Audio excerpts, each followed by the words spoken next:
They say imitation is the sincerest form of flattery. But in Nigeria's politics, we have turned flattery into full-time employment. Now, this weekend, the defections came like confetti. It was a carnival at this point. Governors, lawmakers, party bigwigs, all dancing their way from opposition to ruling party. And just when you thought you've seen it all, Edo State decided to raise the stakes. In style, as usual.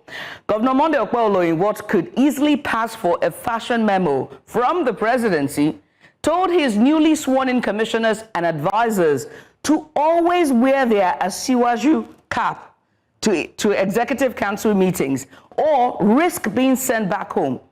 I know you're about to say, Judith, it's not true, but it is. You heard that right. No cap, no cabinet. In his words, and I quote, "If you come to the ESCO meeting without wearing the Asiwaju cap, you will go back home. You will go back." Apparently, loyalty in 2025 isn't demonstrated through good governance or policy innovation. It's displayed on your head. The message was clear. Forget competence. Just coordinate your cap. Fashion. Nigerians, very stylish. Now, before you think that this is satire, there's an actual video. The governor said it on record, in public, while his newly appointed officials, wait for it, they applauded and they even cheered. The Asiwaju cap, he explained, was a symbol of unity and respect for the president. Not about coat of arms, though, it was cap. But the irony is this: when political loyalty becomes a dress code, governance starts to look like a costume party. And if you thought that this week couldn't even get any more theatrical than it already is, an entire federal agency publicly celebrated a private citizen's birthday. Not a data release, not a service update, but a birthday post. They found time to make graphics. They budgeted graphics for this.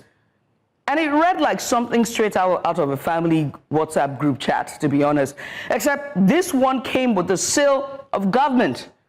And Nigerians Online, as usual, of course, dragged NIM, which is the NIMC, through digital mode because we were like, we can't even take this. What is this? And the agency quietly deleted it. They deleted the post, but the damage was done. Because that right there is the heart of the problem. We have turned governance into a spectacle of sycophancy, where state institutions now compete for who can flatter power the loudest. While schools are short, while prices are soaring, and while public universities are on strike, some of our leaders are busy enforcing cap etiquette and curating birthday shout-outs. And we wonder why citizens are losing faith in democracy. What this really reveals is a shrinking space for independence, whether in thought, whether in service, or in dissent. Because at this point, loyalty to the powerful replaces loyalty to the people.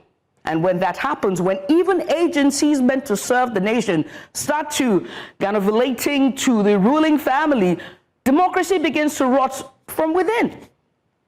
This isn't about caps, I gotta admit, or just let's be clear, or about cakes and birthday posts, but it's about a culture that is slowly seeping into, or rather, should I say, it's been here, a culture that reeks of sycophancy, a culture where mediocrity is rewarded, and civility is the new political currency. You gotta serve or kneel.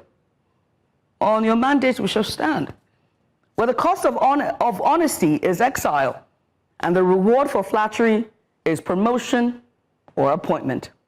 And maybe that's why the opposition is thinning when you think about it. It's not because Nigerians don't care about governance, but because courage has become too expensive. So yes, Edo may have its matching caps and the president's son may have his trending birthday wishes, but somewhere between the caps and the birthday cakes, our democracy is losing its dignity. And if we are not careful, we might soon find that the real national uniform isn't the Asiwaju cap, it's actually silence. But as always, I would say, don't worry. There's always another party, there's gonna be another defection, And very soon there will be another post. After all, in this political season, and as 2027 nears, sycophancy isn't just a habit at this point, it's government policy. And on that note, ladies and gentlemen, welcome to Breakfast Extra. I'm not alone as usual. We've got my incomparable co-host, Monsignor Appeals, on standby. He's looking dapper for you this morning. Thank you very much. And you're very harsh.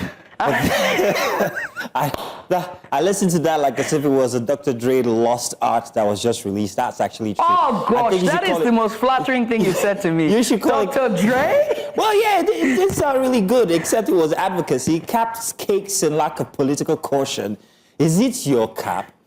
Buy Nigerian, dress Nigerian. Edo State wants you to help with the fashion style, and it should be Nigerian. So I think, hey, of course I kid. I mean, honestly, with everything that's happened in the past week and everybody shifting ships, or jumping ships, I should say, and shifting political parties, I don't know if the APC really believes that it's doing well, because if you think that this is a sign of, oh, we're doing well and people want to join, you should be very, very cautious of the fact that the international society, the international world, well, everybody else is looking at you and thinking, is that democracy at the end of the day? But you know what, hey, we've got plenty of that conversation yet to come inside of today's show. So I'll wait for you. All right. As always, ladies, gentlemen, boys and girls, let's get started. Welcome to Breakfast Extra.